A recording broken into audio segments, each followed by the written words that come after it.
Sigmund Freud nasceu em 1856 na região da Morávia, que hoje corresponde à parte oriental da República Tcheca. Aos 4 anos, mudou-se com a família para a Áustria, onde viveu até 1938, quando migrou para a Inglaterra, onde morreu no ano seguinte. Nesse vídeo, vamos conhecer os conceitos básicos da teoria de Freud, a psicanálise. Sua teoria impactou de forma tão profunda o nosso entendimento sobre a mente humana que o século XX chegou a ser chamado de o século freudiano.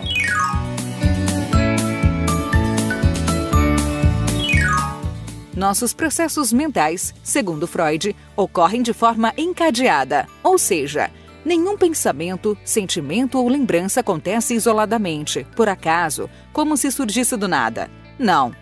Mesmo que às vezes alguns pensamentos ou sensações pareçam surgir espontaneamente, existem elos ocultos que ligam esses eventos mentais a outros que ocorreram antes. De acordo com Freud, a vida mental se desenvolve assim, de forma contínua, mesmo que as pessoas não estejam conscientes dessa continuidade entre os seus pensamentos e sentimentos.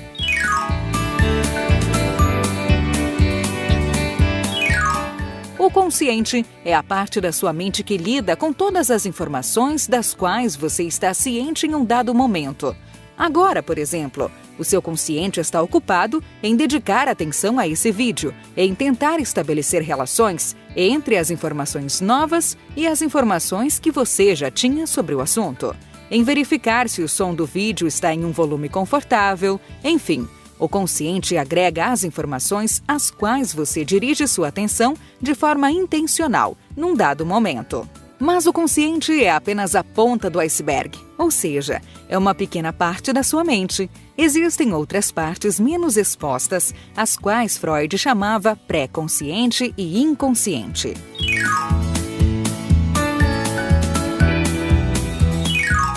Imagine o inconsciente como a parte mais submersa de um iceberg. Lá ocorrem processos mentais que nunca foram conscientes e que não podem ser acessados pelo consciente, a não ser em situações excepcionais. É nesse lugar inacessível que também ficam guardadas informações que foram excluídas do consciente e que não podem ser lembradas, pois foram reprimidas ou censuradas. Lembranças traumáticas, por exemplo, podem ser enviadas para o inconsciente e permanecerem lá, influenciando indiretamente a vida mental do indivíduo, sem jamais serem lembradas novamente. Apesar de você não ter clareza sobre as coisas que estão no inconsciente, sempre que um pensamento ou sentimento vier à mente e parecer que ele não tem nenhuma relação com os pensamentos ou sentimentos anteriores, na verdade, eles estão relacionados sim, mas esses elos se encontram no inconsciente, já que não existem descontinuidades na vida mental, segundo Freud.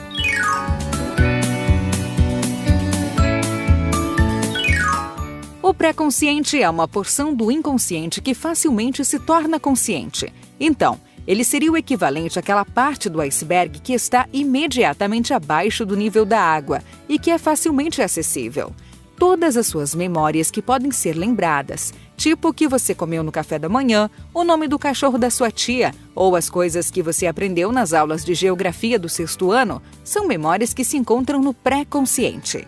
Então, imagine que o iceberg completo representa toda a sua consciência dividida em 3 partes. O consciente, essa parte que está sempre acima da água e que representa uma pequena parte da sua consciência. O pré-consciente, essa parte que está apenas um pouco submersa e que pode ser acessada com certa facilidade. E o inconsciente, a parte profundamente submersa da sua consciência e que jamais esteve acima do nível da água. É no inconsciente, como vimos, que habitam processos e elementos que não são acessíveis ao consciente. Alguns desses elementos são as pulsões.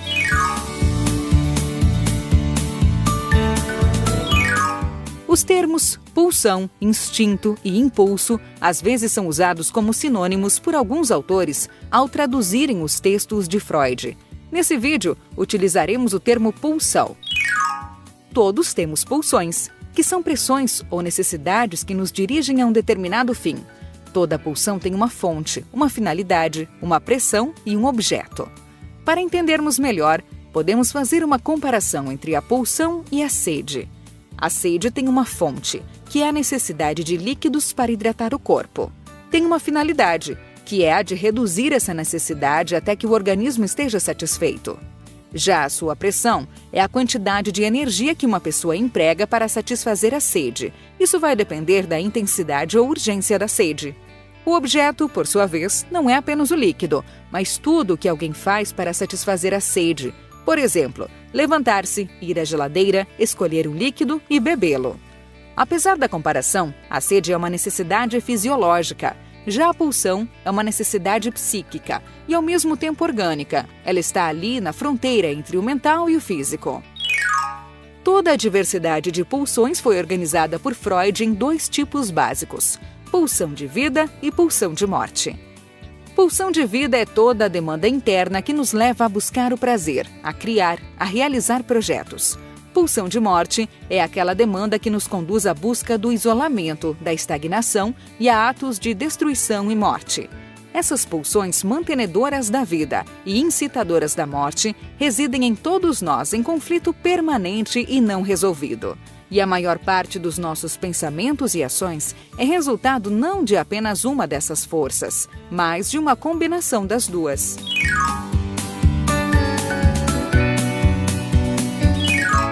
Tanto a pulsão de vida quanto a pulsão de morte têm fontes de energia distintas. A fonte de energia da pulsão de vida é a libido, que vem da palavra latina para desejo.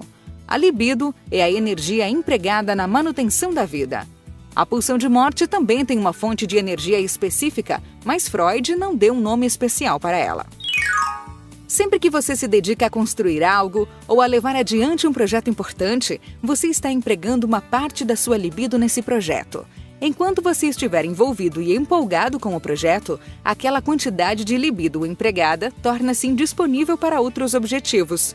Isso não quer dizer que nada mais importe na sua vida, pois é possível distribuir níveis diferentes de libido para diferentes objetivos. Mas quanto mais interesse um determinado projeto desperta em você, isso indica que maiores níveis de energia estão sendo investidos naquele projeto.